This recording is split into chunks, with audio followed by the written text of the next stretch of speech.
सुंदरकांड की कथा चल रही है ना, है ना। तो सुंदरकांड में बानर ज्यादा हैं। हनुमान जी ने कहा मैं तीनों को लाता हूं और आज फैसला हो जाएगा प्रभु, रावण मर जाएगा, उसका राष्ट्र ही खत्म हो जाएगा और आप स्वतंत्र हो जाएंगे। भगवान ने कहा नहीं नहीं, सुंदरकांड का मतलब अनीति नहीं है। सुंदरकांड में किंतु लग जाएगा। सुंदरकांड का अनुष्ठान कोई नहीं करेगा इस विश्व की धरती पर। सुंदरकांड के प्रति किसी की आस्था नहीं होगी, इसलिए संभल के काम करना है। सुंदरकांड की रचना हो रही है। किस कांड की रचना हो रही है? सुंदरकांड की रचना हो रही है। संभल के काम करना, किसी भी प्रकार की टिप्पणी की गुंजाइश नहीं रहना चाहिए सुंदरकांड में। सुंदरकांड का एकमात्र पाठ अगर कोई कर ले तो संपूर्ण रामचरितमानस का फल उसे प्राप्त हो जाएगा। एक सुंदरकांड के पाठ संपूर्ण रामचरितमानस का फल प्राप्त होगा। इसलिए किसी भी प्रकार का कोई ऐसा अनीत पूर्ण कार्य नहीं होना चाहिए कि जिसमें सुंदरकांड में टिप्पणी होने लग जाए, सुंदरकांड में किंतु लग जाए। इस पर विचार करना है। हनुमान जी ने कहा तो आप तो आदेश दो, करना क्या है? कहा लंका की सती सुलोचना, उसने उस कुल का वर्ण किया है। बोलो किया है कि नहीं किया है? और प्रत्येक पतिव्रता चाहती है कि मेरा सुहाग भी अमर रहे और मेरे कुल में किसी भी प्रकार का कलंक न लगे, हमारा कुल भी निष्कलंक हो, हमारे कुल का वर्धन हो, उत्कर्ष की ओर हमारा कुल जावे। इसकी परिकल्पना बोलो पतिव्रता करती है कि नहीं करती है? इसलिए वो पतिव्रता है, वो सती है। अपने कुल, अपने पति, अपने कुल और अपने राष्ट्र का उत्कर्ष चाहती है। इसके लिए वो तपस्या कर रही है। उसको करने दो, उसे अधिकार है। ये अनाधिकार चेष्टा होगी कि हठात उसको लाना। अगर तुम बलपूर्वक हठात रामादल में सुलोचनाओं को लाओगे तो राम में और रावण में कोई अंतर नहीं रह जाएगा। जबरदस्ती सीता को उठा करके रावण ले गया, सारे विश्व में कलंकित हो गया। और यही काम रामादल में हो कि राम का सेवक हठात सुलोचना को रामादल में उठा करके ले आवे तो राम में और रावण में कोई अंतर नहीं रह जाएगा। इसलिए हे हनुमान, ऐसा कार्य नहीं करना है कि भविष्य में इतिहास कलंकित हो जाए। बोलो अगर सुलोचना को हठात ले आए थे रामादल में हनुमान जी, तो हरण माना जाता कि नहीं माना जाता? क्या माना जाता? हरण। और हरण का मतलब आप लोग कहते, एक सज्जन बोले महाराज जी ऐसा है, जैसे के तास तैसा व्यवहार करना चाहिए, जैसे के साथ तैसा व्यवहार करना चाहिए, जैसा वो किया रावण वैसे ही करना चाहिए। मैंने कहा गलत। जैसे के साथ तैसा व्यवहार करना चाहिए, जो जैसा करे वैसा करना चाहिए। परिवर्तनशील युग, दृष्टिकोण बदलने की जरूरत है। रूढ़िवादिता में अपने जीवन को नष्ट मत करो कि जिसने हमारे साथ जैसा व्यवहार किया हम वैसा ही उसके साथ करेंगे। मारना है अगर किसी को तो मार दो एहसान से, फायदा क्या मिलेगा अगर मार दोगे जान से। बदला ले सकता है जान का मारा हुआ, सिर उठा नहीं सकता एहसान का मारा हुआ। इसलिए थोड़ा परिवर्तन करने की जरूरत है नहीं? थोड़ा परिवर्तन करो। हम ये नहीं कहते हैं कि बिल्कुल तुम प्रतिक्रिया ही मत करो, ऐसा नहीं है मेरा कोई भाव। भाई सर्प शांत रहे, लेकिन अगर पत्थर फेंकने लगे तो फुसकार जरूर मार दे। क्यों भाई? फुसकार मारना चाहिए कि नहीं? थोड़ा भय बना रहेगा। लेकिन इसका मतलब ये नहीं कि किसी ने पत्थर फेंका तो दौड़ करके उसको काट ही ले, मार ही डाले। थोड़ा सा परिवर्तन करने की जरूरत है। अच्छा एक बात बताओ, जैसे आप रास्ते में जा रहे और कुत्ता ने आपको काट लिया तो फिर आप क्या कहोगे, जब तक हम कुत्ते के नहीं काट लेंगे तब तक चैन नहीं लेंगे। तो कुत्ते में आप में क्या अंतर होगा, जल्दी बोलो, कोई अंतर होगा? कुत्ते ने काटा है, उस रास्ते से जब भी हम चलेंगे तो सावधान होके चलेंगे। क्यों, कैसे चलेंगे? सावधान होके चलेंगे, ठीक है ना? सावधानी की जरूरत है। भगवान ने कहा नहीं, सती को तपस्या करने दो, सुलोचना को टच करने की जरूरत नहीं है, वो पतिव्रता है, उसको अपने कुल के अंदर रहने दो, कुल की मर्यादा में ही रहने दो। मोय अतिशय प्रतीत मन केरी, जह सपने ऊपर नारी ना हेरी। मेरी भी परंपरा है, मेरे अनुयायियों की भी यही परंपरा है, उसका निर्वाह है, हम भी करते आ रहे हैं, तुम्हें भी करना पड़ेगा। हनुमान जी ने कहा तो एक काम करें, वीर योद्धा मेघनाद और संत विभीषण,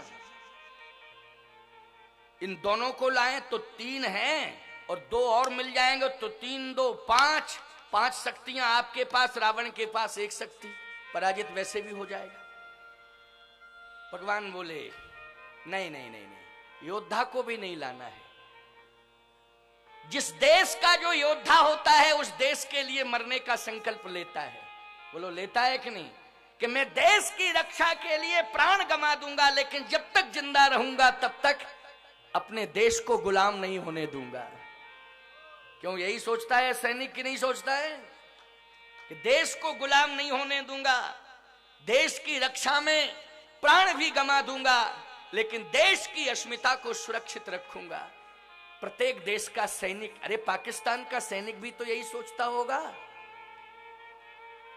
हमारे देश के सैनिक तो सोच ही रहे हैं, जिस देश का जो सैनिक होगा अपने अपने देश के लिए मरने का संकल्प लेता है। अमेरिका का सैनिक भी अपने अमेरिका को सुरक्षित रखने का संकल्प लिए बैठा होगा। अन्य देशों के सैनिक भी अपने अपने देश को सुरक्षित करने का संकल्प लिए बैठे होंगे। बस वितरघाती काम नहीं करना चाहिए। युद्ध लड़ना है तो चैलेंज के साथ लड़ना चाहिए, सामने आमने सामने लड़ना चाहिए। ये नहीं कि नालायकियत का काम करो, घिनौना काम करो कि सैनिक सो रहे हैं उनकी गर्दन काट ली। क्यों भाई, सोते समय गर्दन काट लो, या कोई अकेला है सो आकर के उसकी एक की गर्दन उड़ा के ले जाएं। ये नालायक लोग हैं, ये कायर हैं, कायर, ये बलवान नहीं है। मैं स्वागत करता हूं बाबा रामदेव का इस मंच से, कि बाबा रामदेव ने एक बात कही बहुत अच्छी लगी मुझे, कि अगर एक भारतीय सैनिक का सिर पाकिस्तानी सैनिक ले जाते हैं तो भारत के सैनिक संकल्प ले लें कि एक के बदले हम 100 का सिर कलम करेंगे। ये संकल्प ले लेना चाहिए भारतीय सैनिकों को, हम 100 का सिर कलम करेंगे। ये बात बहुत अच्छी कही उन्होंने। ये प्रोत्साहित करना है, बोलो है प्रोत्साहित करना कि नहीं, प्रोत्साहन देना है कि नहीं। कभी हतोत्साहित नहीं करना चाहिए, अपने वीरों को प्रोत्साहित करना चाहिए, लेकिन बल का दुरुपयोग भी नहीं करना चाहिए। वीर को अनाधिकार चेष्टा नहीं करनी चाहिए, अतिक्रमण नहीं करना चाहिए। हमारा बल सील के नियंत्रण में रहे, इस बात पर विचार करना चाहिए। हमारा बल जो है सील के नियंत्रण में रहे।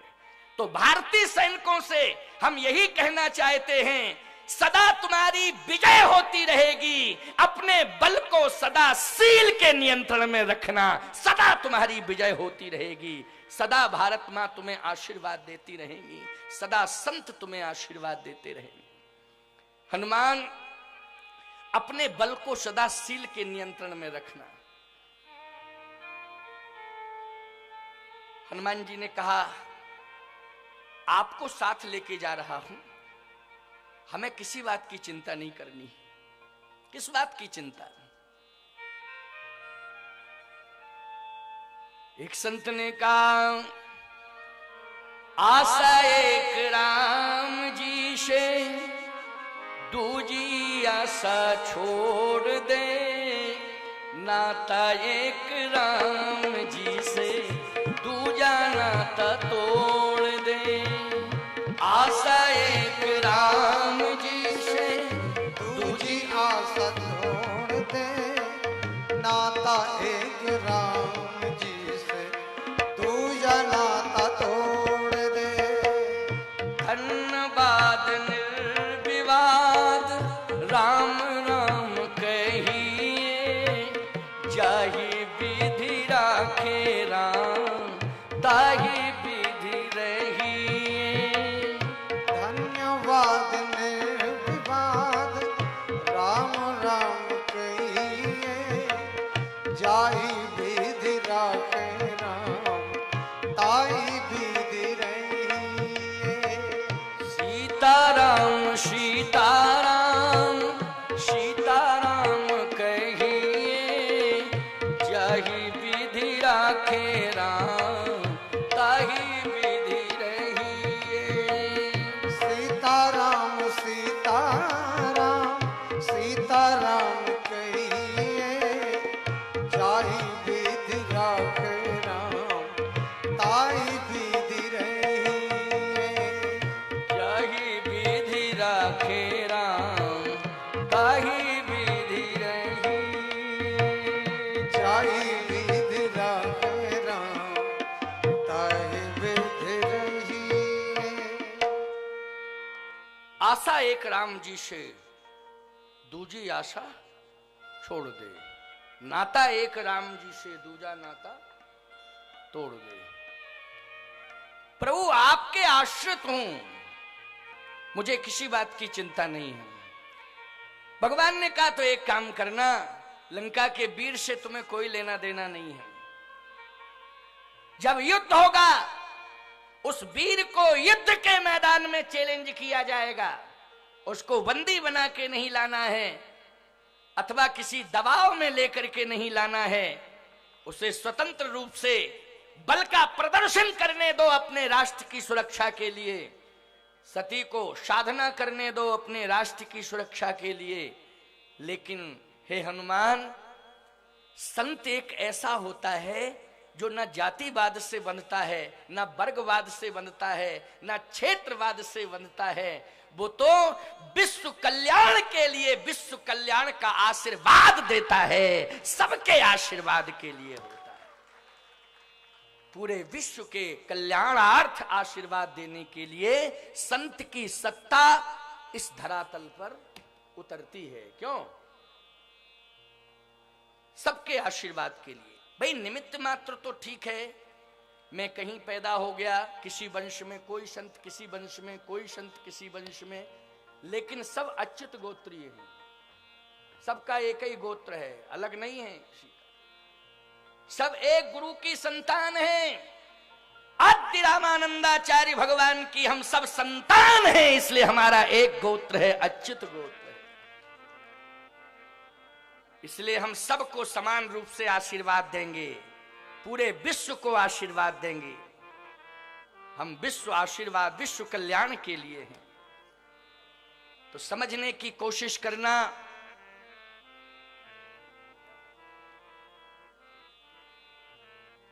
कि आज हनुमान जी लंका में प्रवेश करते हैं तो कहते हैं प्रभु ये आप बताएं कि मैं किसको लाऊं।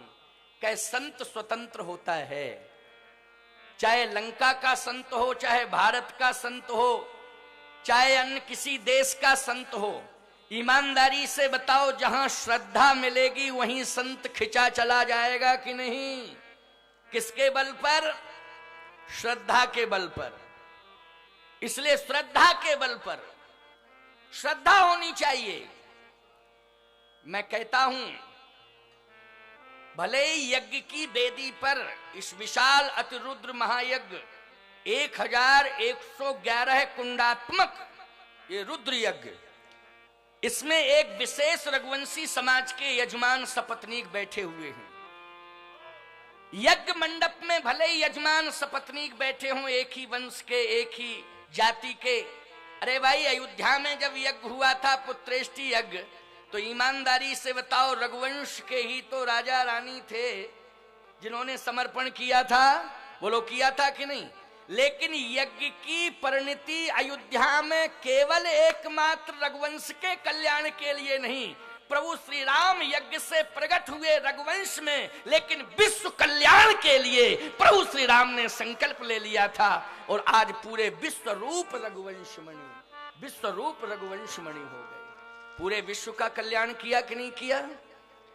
इसलिए ये यज्ञ जो हो रहा है, भले ही यज्ञ की वेदी पर रघुवंशी बैठे हुए हैं सपत्नी के यजमान बनके, लेकिन केवल ये रघुवंश के कल्याण के लिए ही नहीं, पूरे विश्व के कल्याण के लिए यज्ञ हो रहा है। इसलिए सभी अपना अपना कल्याण इस यज्ञ से करें।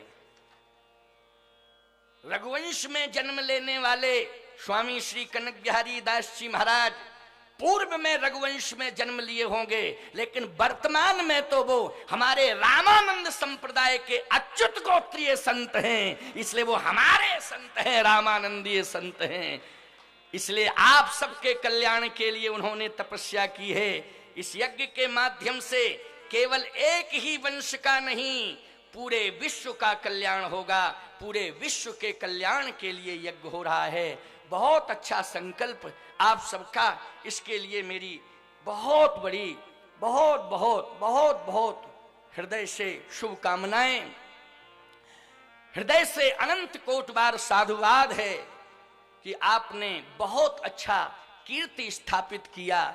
इस यज्ञ के माध्यम से स्वयं प्रदेश के मुख्यमंत्री ने इस बात को कहा कि मैं प्रदेश का मुख्यमंत्री हूं, बड़ी बड़ी धर्म सभाओं में गया हूं, लेकिन इतनी विशाल भीड़ धर्म सभा में पहली बार मैं देख रहा हूं, इतना विशाल यज्ञ पहली बार देख रहा हूं। ये शिवराज सिंह ने कहा कि मैं पूरे प्रदेश में, हमारे यहाँ कुंभ होता है, हमारे यहाँ बड़ी बड़ी सभाएं होती हैं, बड़े बड़े धर्माचार्यों के प्रवचन होते हैं। उन्होंने इस बात को कहा, क्या वो नहीं जानते हैं कि ये प्रसारण पूरे भारत में हो रहा है,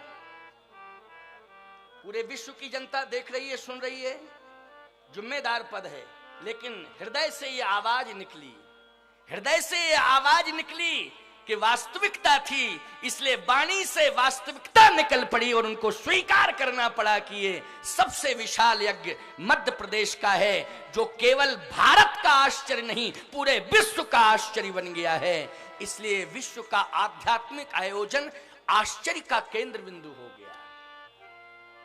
किसी भी प्रकार की कहीं कोई 9 दिन के 8 दिन कंप्लीट, 9 दिन हो गए हैं, बल्कि क्यों भाई 9 दिन है, 9वां दिन है, कलश यात्रा के शायद 9वां दिन है ना, 10वां दिन है, 10वां कथा का 9वां दिन है, राम कथा का 9वां दिन है, लेकिन यज्ञ का 10वां दिन है। 11वें दिन पूर्णाहुति कल होगी। ईमानदारी से बताओ, पवन का वेग चला, झकोरे आए, बौछारें आई, लेकिन किसी भी प्रकार की कोई घटना घटी, जरा बता दो।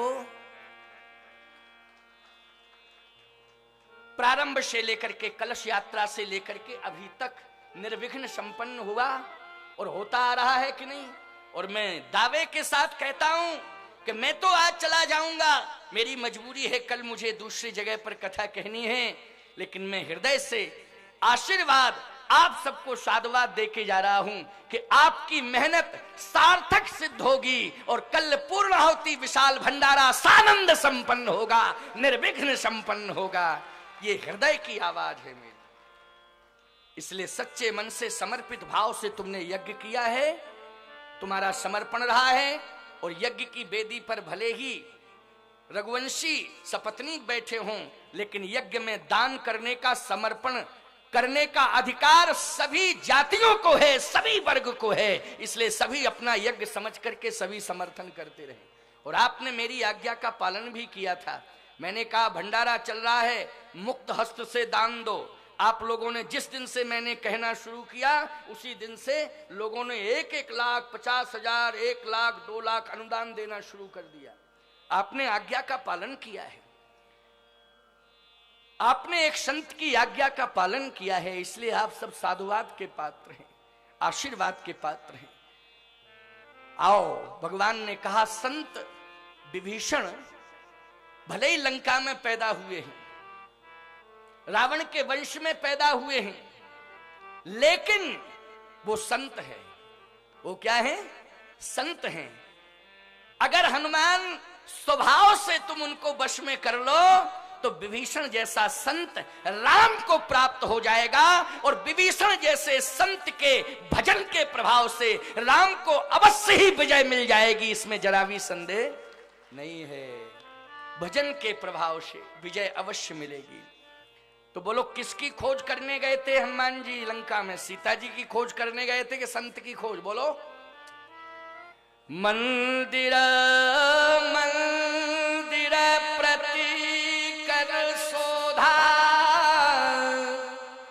देखे जहां तहां अगणित जोधा।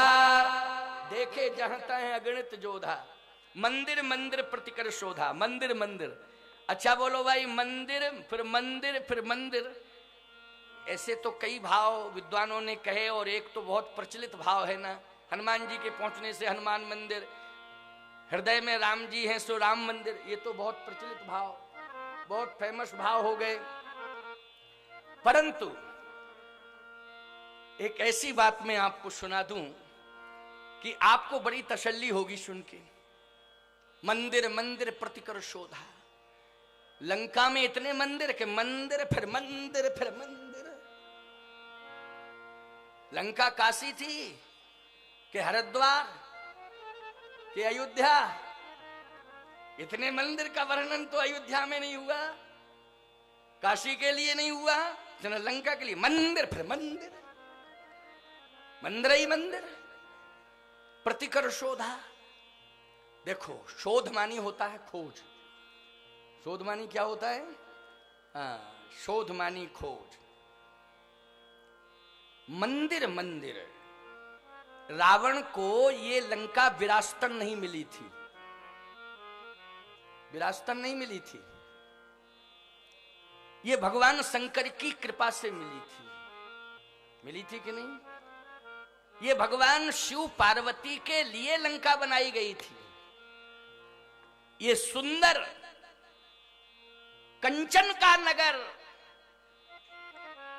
पार्वती जी की इच्छा से बार बार अनुरोध करने पर भगवान शंकर ने पार्वती के मन की इच्छा की पूर्ति करने के लिए इस नगर की रचना करने का आदेश दिया। एक सुंदर नगर तैयार किया जाए। नगर तैयार हो गया, गृह प्रवेश होना था, रावण को बुलाया गृह प्रवेश में। ऐसा सुनते हैं, सुनते क्या है, होगा ही, बुलाया ही होगा। क्यों बुलाया था राम मनोहर दास जी? इन्होंने कह दिया बुलाया तो फिर ठीक है, बुलाया था, है ना, बुलाया।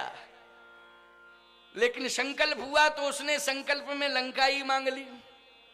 और भोले बाबा ऐसे हैं कि उन्होंने कहा, एब मस्त पार्वती मुकद्दर में कंचन भवन लिखा ही नहीं है, चलो मैदान में रहें। इसलिए कैलाश के शिखर पर ही जिंदगी भर वास करना है। और ज्यादा तुम्हारी इच्छा कभी कभी हुआ करे कि टूर करना है तो इस स्मशान पे ले चलेंगे। तो शंकर जी का दूसरा स्थान श्मशान। क्यों? कैलाश और श्मशान। फिर तो कहीं भी जाते हैं, भ्रमण करते हैं, पूरे विश्व का भ्रमण करते हैं, विश्वनाथ हैं। परंतु ये विरासतन लंका का अधिकार नहीं मिला था रावण को। ये तो भगवान शंकर की कृपा के परिणाम स्वरूप लंका उसे प्राप्त हुई। अब बताओ, शंकर जी के लिए लंका तैयार की गई, तो शंकर जी के लिए जब नगर तैयार किया गया होगा तो आर्किटेक्ट ने जगह जगह मंदिर बनाए होंगे कि नहीं बनाए होंगे? बोलो जल्दी। कि शंकर जी के लिए, मैं कहता हूं काशी से भी सुंदर लंका की रचना की जा रही थी, और वहां निवास करना ही चाहते थे। काशी तो मजबूरी में रहे, फिर काशी में क्या करें, रहना चाहते थे समुद्र के किनारे, फिर गंगा के किनारे रहने को मिला। काशी किसके किनारे है? गंगा के किनारे रहना चाहते थे, समुद्र के किनारे। समुद्र किस किनारे? और लंका किसके किनारे है? लंका किसके किनारे है? हाँ, ठीक ठीक ठीक, बहुत बढ़िया बात, समुद्र के किनारे। और काशी किसके किनारे पर बसी है? गंगा जी के किनारे। काशी में रहना पड़ा। भगवान शिव के लिए यत्र तत्र सर्वत्र मंदिर प्रतिष्ठापित किए गए थे, इसलिए पूरे नगर में मंदिर ही मंदिर बनाए गए थे। भगवान शिव की भावना का आदर करने के लिए लंका की संरचना हुई थी। लेकिन आज रावण के अधिकार क्षेत्र में लंका आ गई, परंतु हनुमान जी ने कहा मंदिर तो बहुत हैं। अच्छा, साधु संत कहां मिलेंगे? जल्दी बोलो। साधु संत मंदिरों में ही मिलेंगे कि नहीं? जैसे आप चित्रकूट जाओ हमको खोजने के लिए, तो कहां जाओगे? रेस्टोरेंट में? मंदिर में जाओगे कि नहीं जाओगे? हम आपको मंदिर में मिलेंगे कि नहीं मिलेंगे? बोलो। मंदिर में ही मिलेंगे। कामदगिरि मंदिर में मिलेंगे, नहीं तो मंदाकिनी के किनारे कोई मंदिर होगा, उस मंदिर में मिलेंगे। मंदिर के अलावा कहीं नहीं मिल सकते हैं, मंदिर में ही मिलेंगे। भगवान मंदिर में रहते हैं, संत भी भगवान के पास जाते, संत भी मंदिर में मिलते। तो संत की तलाश करने के लिए हनुमान जी लंका का परिभ्रमण कर रहे हैं। तो मंदिर मंदिर प्रतिकर शोधा, लेकिन उन मंदिरों में मूर्तियां रो रही थीं और आतंकवादी सो रहे थे। विडंबना ये थी, आतंकवादी